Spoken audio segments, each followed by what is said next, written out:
Hello, Dr. Frankie here. How's it going, everyone? All right, I'm excited to talk to you all today about first date conversation starters. I know we all get the jitters, most of us, I should say, get the jitters going into a first date. So hopefully this post will be helpful for some of you.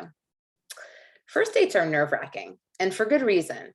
It's a counterintuitive process where you meet up with someone who's usually a total stranger, and both of you are hoping to some degree that it'll lead to being more intimate than you are with almost anyone else.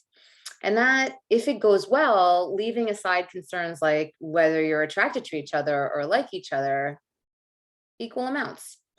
A more manageable way to look at it is that a first date is a way for both you and your date to decide if you want to go on a second date. That means you'll want to pay attention to whether you have fun and also try to get to know the other person well enough to get a very broad idea of whether they're the kind of person you're looking for. Open-ended questions, ones that can't be answered with a yes or no or brief factual response, are great for inviting someone to open up and really connect and showing that you care about really learning about them. To that end, here are some conversation topics that might make it a little bit easier to get to know someone and to share about yourself too, while also keeping the interaction fun and enjoyable for both of you. How did you meet your best friend? Tell me about them. You can learn a ton about new people from the important people and relationships in their lives, especially the close relationships we choose for ourselves rather than have determined by biology. It helps you to get a sense of how they see and treat the most important people in their lives. They likely won't treat a girlfriend the exact same as their best friends, for example, but it will likely demonstrate some of their values about emotional intimacy. In general, sharing about things that are emotionally significant to you is a good way for two people to get closer.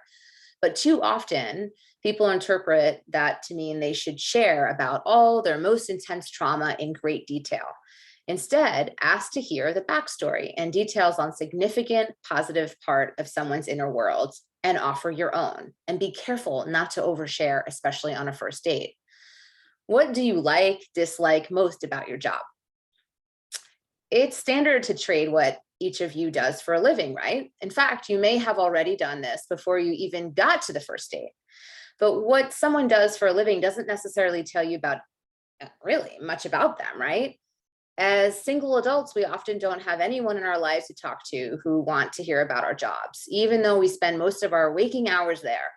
Giving your date the opportunity to rhapsodize or rant about their work can feel really good to them and also give you insight into their personality.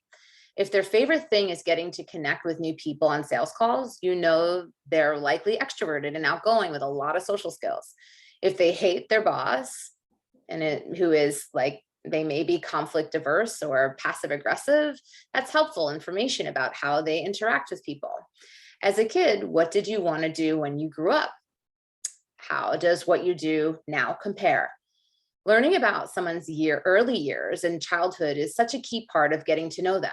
But for many of us, these are sensitive topics, and our early childhood may have been marked by toxic family dynamics, by trauma, or just stories we aren't ready to share with a stranger.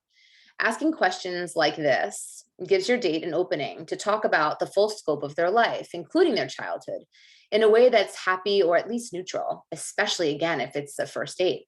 It helps you get to know them better while giving them the agency and freedom to decide how personal they want to get. A very different experience in asking, how was your childhood?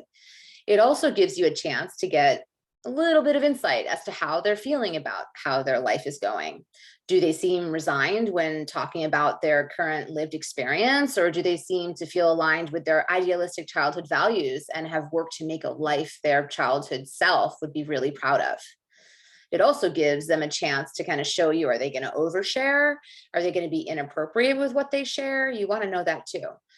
Do you believe in blank? The question of whether astrology is real will divide many people until the end of time.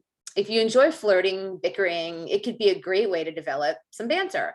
If zodiac signs are a topic you feel very strongly about, one way or another, it could be a good way to quickly determine if you two share a worldview. Outside of astrology, there are tons of topics: ghosts, physics, aliens, Bigfoot, spontaneous combustion. that are fun to hear people's insights and experiences on.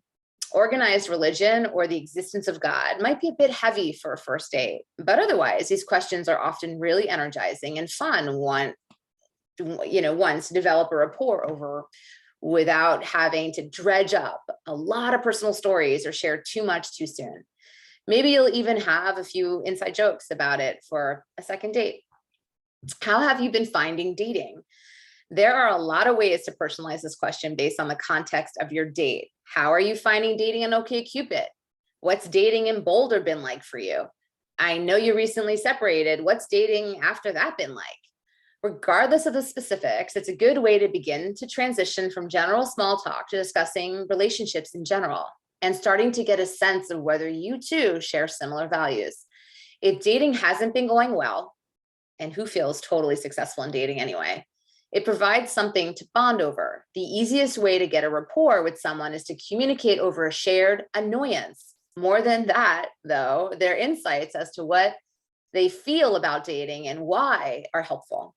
If they're frustrated that everyone they date wants to be exclusive after 2 dates and you're looking for a serious monogamous relationship, and that might be an early sign you aren't a good fit, possibly.